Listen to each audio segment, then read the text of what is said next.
जय श्री सीताराम मित्रों, श्रद्धालु भक्तजनों, श्रद्धालु सनातन बंधुओं, वंदनीय मातृशक्ति,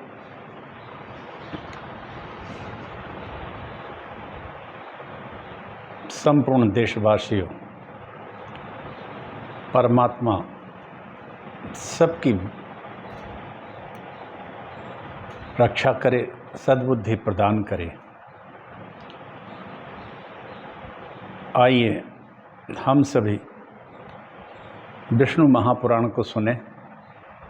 इस पुराण की कथा महर्षि पाराशर कह रहे हैं, जो व्यास जी के पिता हैं। उन्हीं के द्वारा ये रचित है। बड़ी सुंदर सुंदर लीलाएं भगवान की बाल लीला का वर्णन कर रहे हैं। मैं यह कथा प्रतिदिन टीकमगढ़ मध्य प्रदेश से मैं डॉक्टर राजेंद्र मिश्रा आप सबको सुनाता हूँ।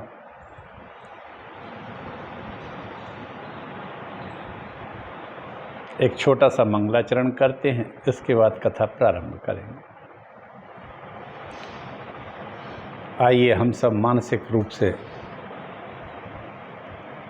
मैत्रेय जी की और पाराशर जी के बीच की कथा को सुने। नमोस्तु रामाय सा लक्ष्मणाय देव्यै च तस्यै जनकात्मजायै। नमोस्तु रुद्रेन्द्रयमानिलेभ्यो नमोस्तु चंद्राग्नि मरुद्गणेभ्यः। नमोस्तु रामाय सा लक्ष्मणाय देव्यै च तस्यै जनकात्मजायै। नमोस्तु रुद्रेन्द्रयमानिलेभ्यो नमोस्तु चंद्राग्नि मरुद्गणेभ्यः।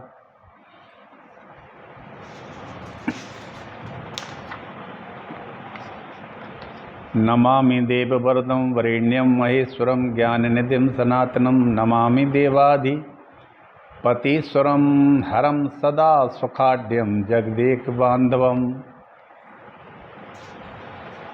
जगतापितरौ वन्दे पार्वती परमेश्वरौ।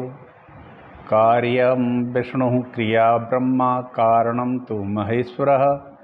प्रयोजनार्थं रुद्रेण मूर्तिरेका त्रिधा कृता। जय जय गिरिवर राजकिशोरी, जय महेश मुख चंद्र चकोरी। जय गदवदन, जय गजवदन खड़ानन माता।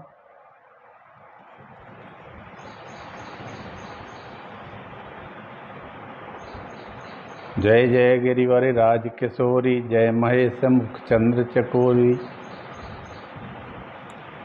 नहीं तब आदि मध्य अवसाना, अमित प्रभाव वेद नहीं जाना।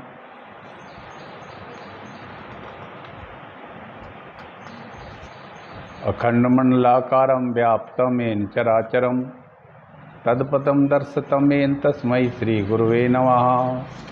वक्रतुंड महाकाय सूर्यकोटि समप्रभा, निर्विघ्नं कुरु मे देव सर्वकार्येषु सर्वदा। भवानी शंकरौ वन्दे श्रद्धा विश्वासरूपिण्यौ।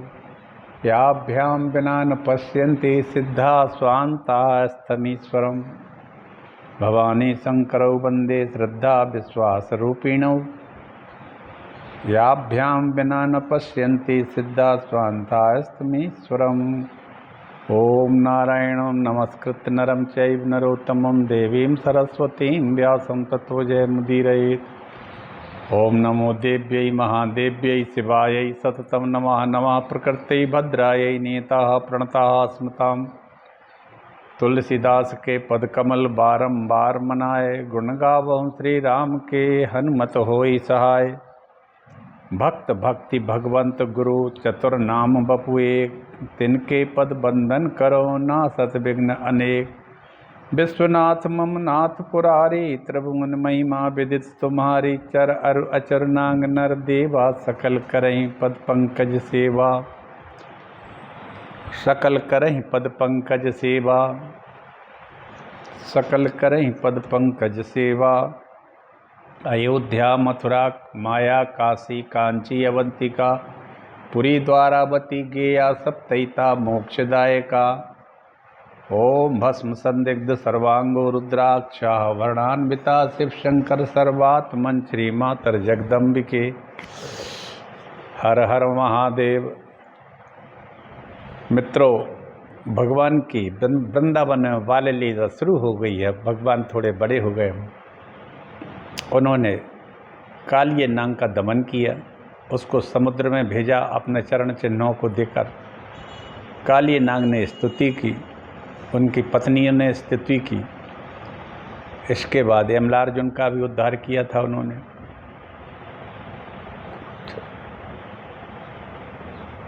इस तरह से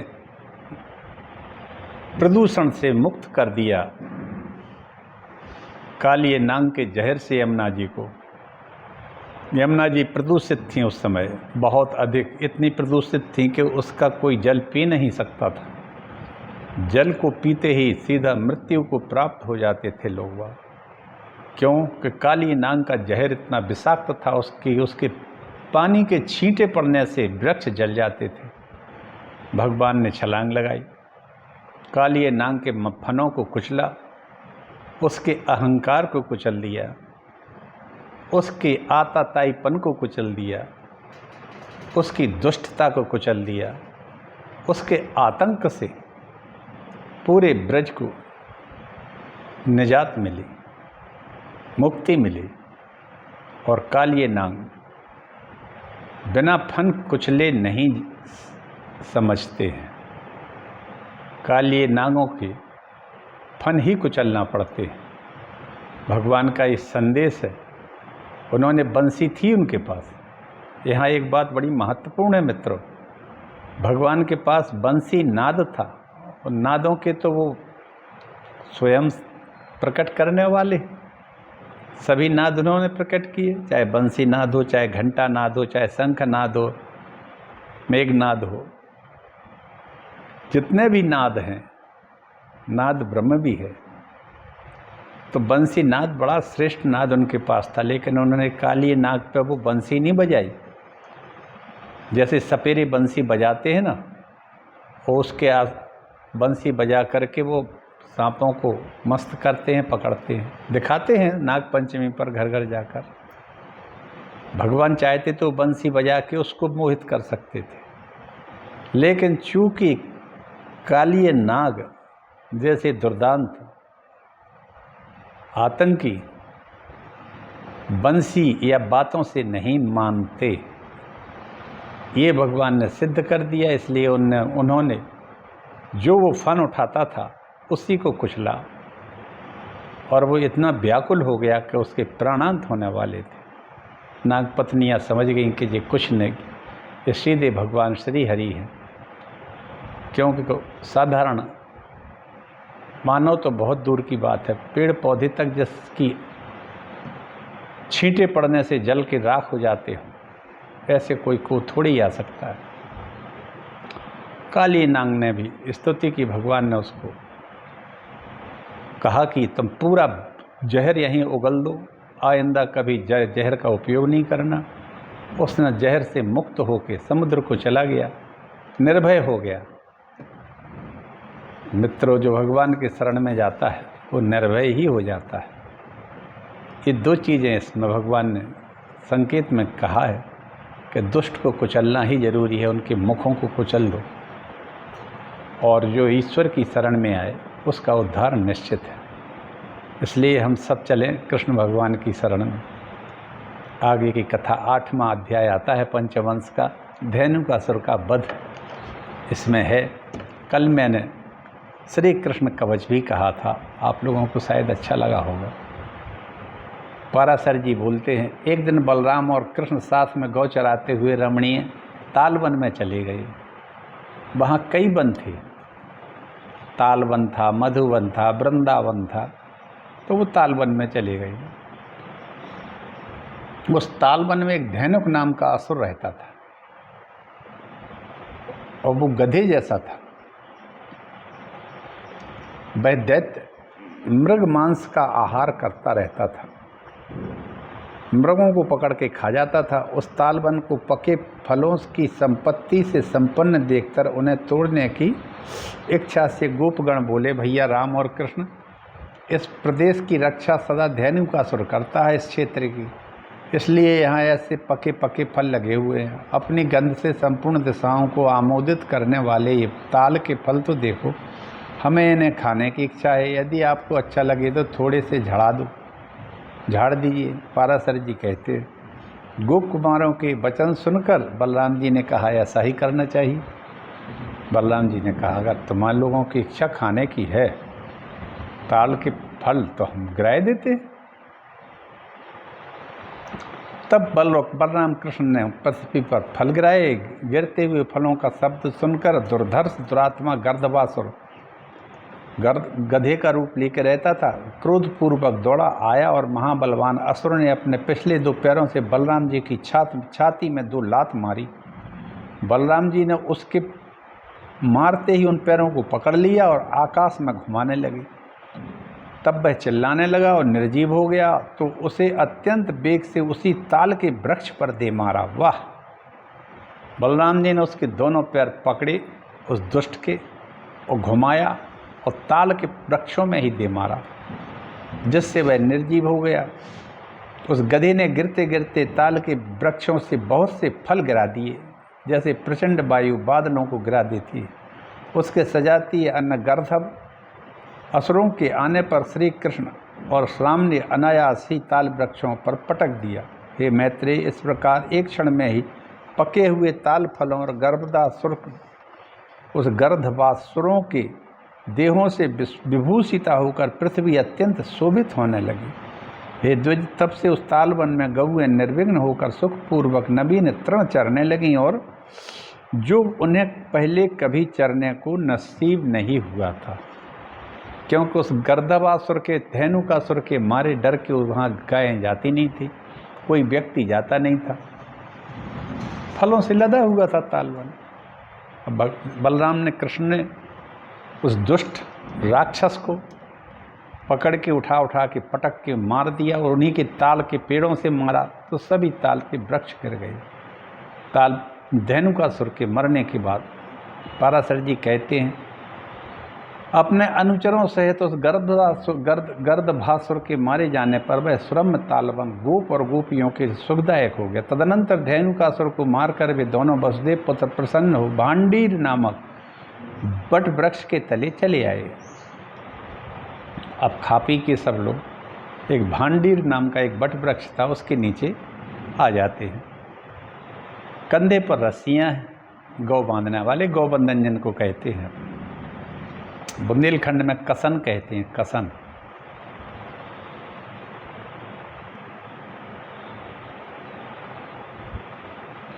वनमाला से विभूषित वे दोनों महात्मा बालक सिंहनाद करते, वृक्षों पर चढ़ते, दूर तक गऊओं को चराते, उनका नाम लेकर पुकारते, नए सींग वाले बछड़ों के समान सुशोभित हो रहे थे। उन दोनों के वस्त्र सुनहरे श्याम रंग के रंगे हुए थे। वे इंद्रधनुष जैसे श्वेत और श्याम मेघ के समान जान पड़ते थे। वाह! वे समस्त लोकपालों के प्रभु पृथ्वी पर अवतीर्ण होकर नाना प्रकार की लौकिक लीलाएं कर रहे थे और परस्पर खेल भी रहे थे। मनुष्य धर्म में तत्पर रहकर मनुष्यता का सम्मान करते हुए मनुष्य जाति के गुणों की क्रीड़ाएं करते हुए वन में विचर रहे थे। वे दोनों महाबली बालक कभी झूला में झूलकर, कभी परस्पर मल्ल युद्ध करके, कभी पत्थर फेंक कर नाना प्रकार से व्यायाम करते। इसी समय दोनों खेलते हुए बालकों को उठा ले जाने की इच्छा से प्रलंब नामक राक्षस दैत्य गोप वेश में अपने को छिपाकर वहां आया। दानव श्रेष्ठ निशंक भाव से उन बालकों के बीच घुस आया। उन दोनों की असावधानता का अवसर देखने वाले उस दैत्य ने श्री कृष्ण को तो सर्वथा अजेय समझा, अतः उसने बलराम जी को मारने का निश्चय किया।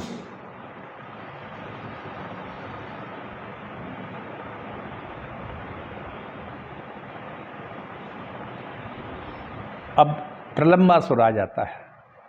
धेनुकासुर मारा गया था, प्रलंबासुर आता है। बट वृक्ष के नीचे ये लोग खेल रहे थे भांडीर वन में।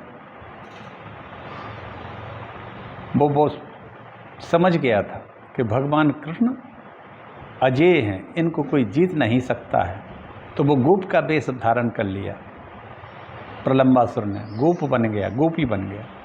गोपी बन के इनमें घुस जाता है और वो तय करता है कि इन दो में से किसको मारा जाए, बलराम को या कृष्ण भगवान को। तो वो समझ गया कि कृष्ण तो अजय हैं, इनको छूने का मतलब है भस्म हो जाना, तो बलराम को क्यों न मार दिया जाए।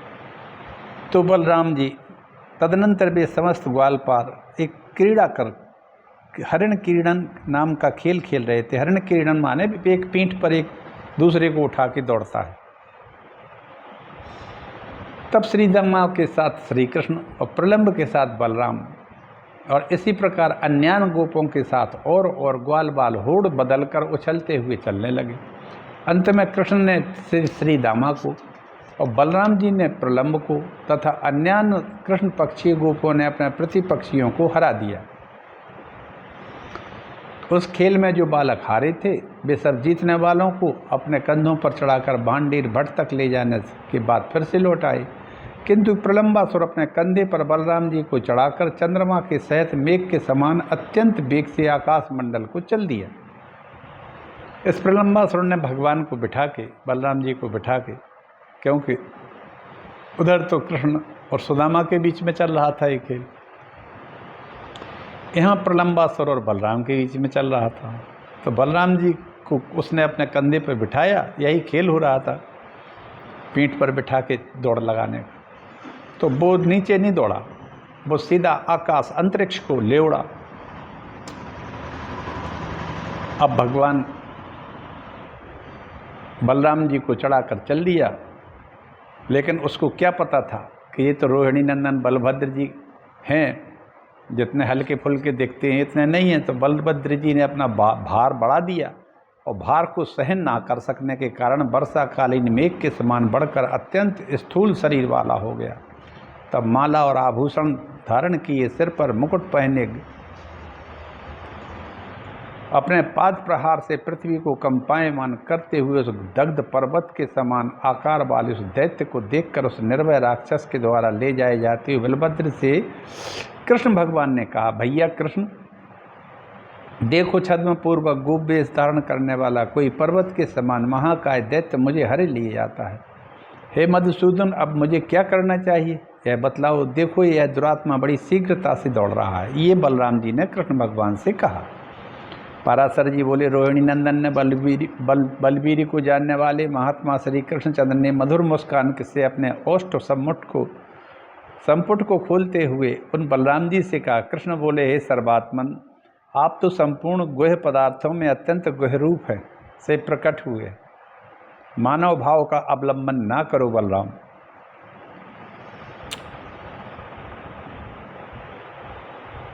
क्या मालूम, आप और मैं दोनों ही संसार के एकमात्र कारण हैं। पृथ्वी का भार उतारने के लिए ही मृत्यु लोक में आए हैं।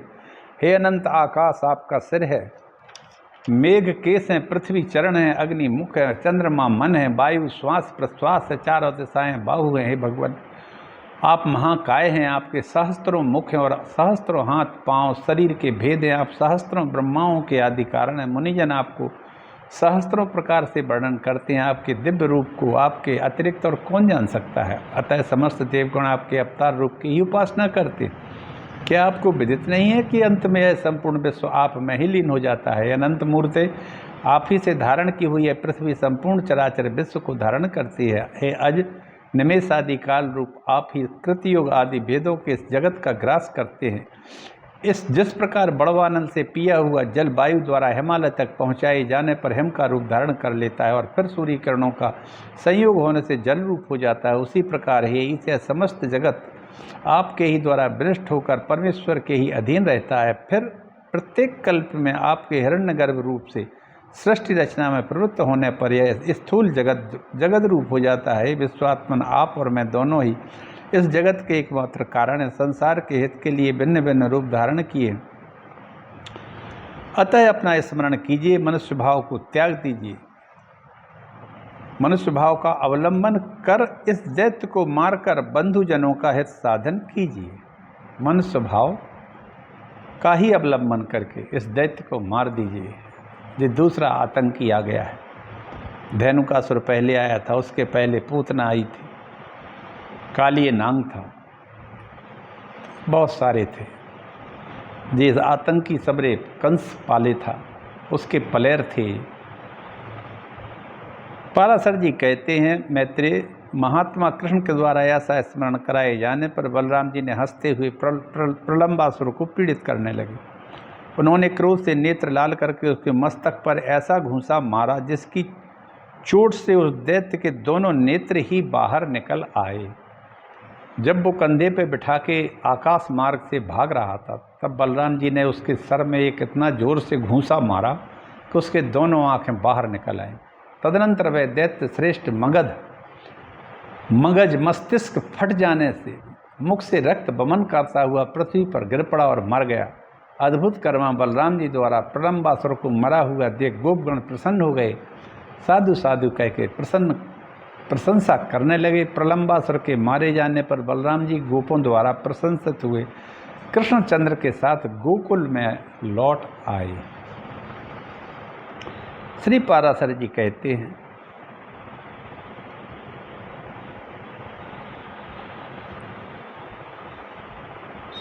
इस प्रकार उन राम और कृष्ण के ब्रज में विहार करते करते वर्षा काल बीत गया। प्रफुल्लित कमलों से युक्त शरद ऋतु आ गई। संसार की असारता को जानकर योगी जन शांत जैसे रहते, उसी प्रकार मयूरगण मदहीन होकर मौन हो गए। मेघों ने अपना जल स्वरूप छोड़कर आकाश मंडल का परित्याग कर दिया। विविध पदार्थों में ममता करने से देहधारियों के हृदय सारहीन हो जाते हैं। वैसे ही सूर्य की ताप से अब सरोवर भी सूखने लगे। निर्मल चित्त पुरुषों के मन जिस प्रकार ज्ञान द्वारा समता प्राप्त कर लेते हैं, उसी प्रकार शरतकालीन वर्षा गई, शरद ऋतु आई। जलों से स्वच्छता के कारण कुमुदों से योग संबंध प्राप्त हो गया। जिस प्रकार साधु कुल में चरम देहधारी योगी सुशोभित होता है, उसी प्रकार तारका मंडल मंडित निर्मल आकाश में पूर्ण चंद्र विराजमान हो गया। जिस प्रकार क्षेत्र और पुत्र आदि में बढ़ी हुई ममता को विवेकी जन सनय सनय त्याग देते हैं, वैसे ही जलाशयों का जल धीरे धीरे तट छोड़ने लगा। जिस प्रकार विघ्नों से विचलित हुए कुयोगियों का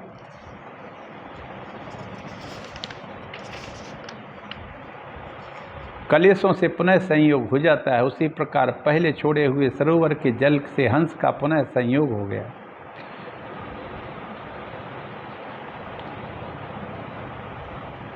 जिस प्रकार सर्व जगत भगवान विष्णु को जिसने जान लिया, आहा, मेधावी पुरुषों के चित्त शांत हो जाते हैं, वैसे ही समस्त जलाशयों का जल स्वच्छ हो गया। योगाग्नि द्वारा क्लेश समूह के नष्ट हो जाने पर जैसे योगियों के चित्त स्वच्छ हो जाते हैं, उसी प्रकार शीत के कारण मेघों में लीन हो जाने से आकाश निर्मल हो गया।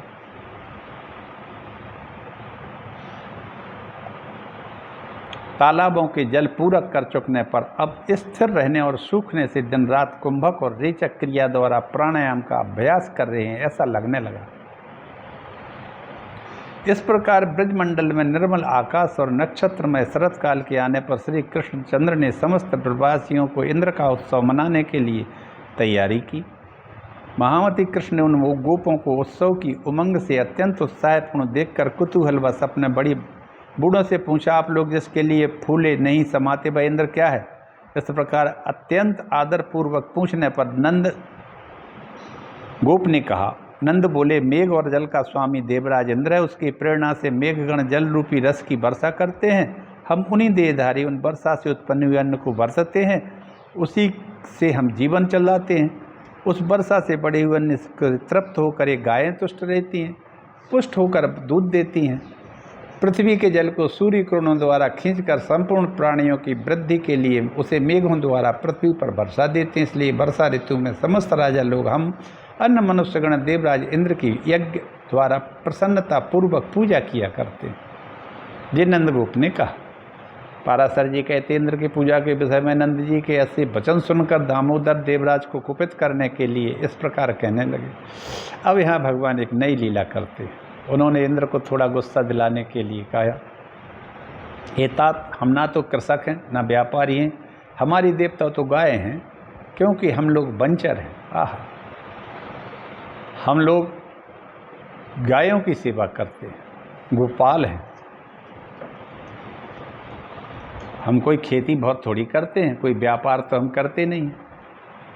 अनिवीक्षिका, तर्क शास्त्र, कर्मकांड, दंड नीति और वार्ता, ये 4 विद्याएं हैं। इनमें से केवल वार्ता का विवरण सुनो। अनिवीक्षिका तर्कशास्त्र को कहते हैं, त्रेयी कर्मकांड को कहते हैं, दंड नीति दंड को कहते हैं, और वार्ता, ये वार्ता माने बातचीत। इनमें से वार्ता का विवरण सुनो।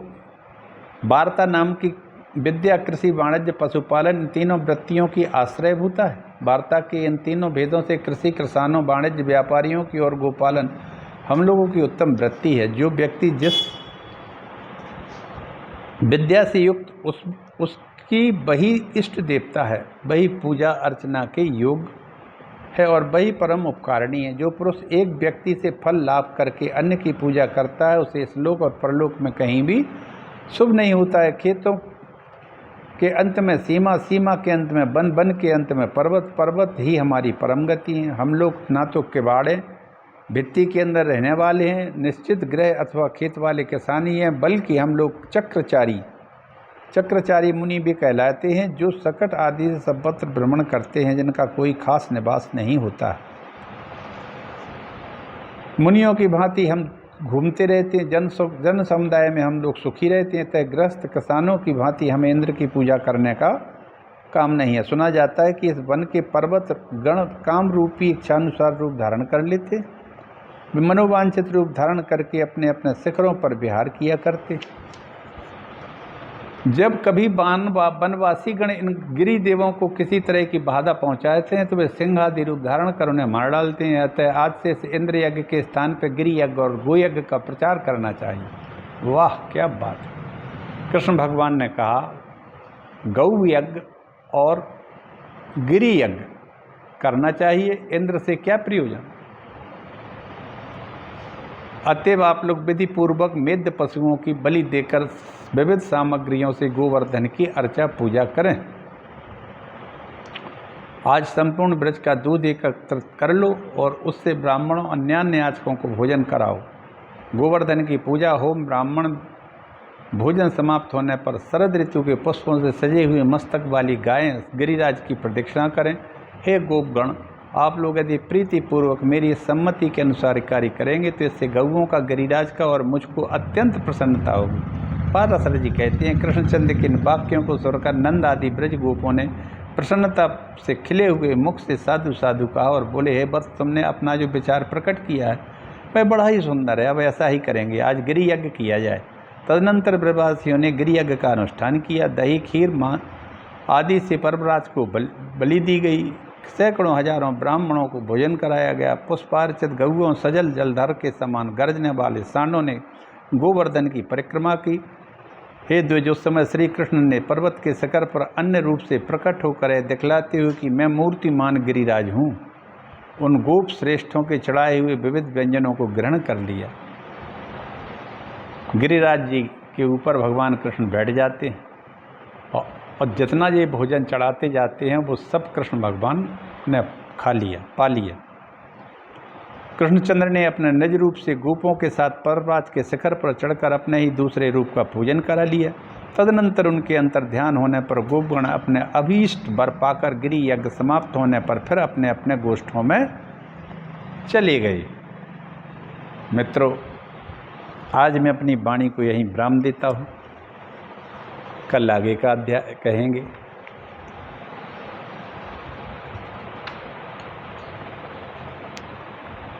इस तरह से गिरिराज जी बन करके भगवान कृष्ण ने सभी गोपों ने जो कुछ उस गिरि यज्ञ में जो प्रसाद चढ़ाया था वो सबको पा लिया। सब लोग आनंदित हो गए।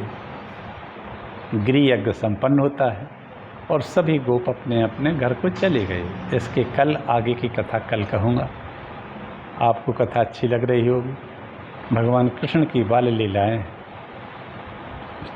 आज उन्होंने एक धेनुकासुर, प्रलंबासुर का भी वध कर डाला। इनकी वजह से ना तो गायें चर पाती थीं, ना बच्चे भी खेल पाते थे। ये दुष्ट थे, भगवान ने इनको मार गिराया। और भांडीर वन, ताल वन सब निष्कंटक हो गए। इसी के साथ में अपनी वाणी को विराम देता हूँ। बोलो लक्ष्मी नारायण भगवान की जय।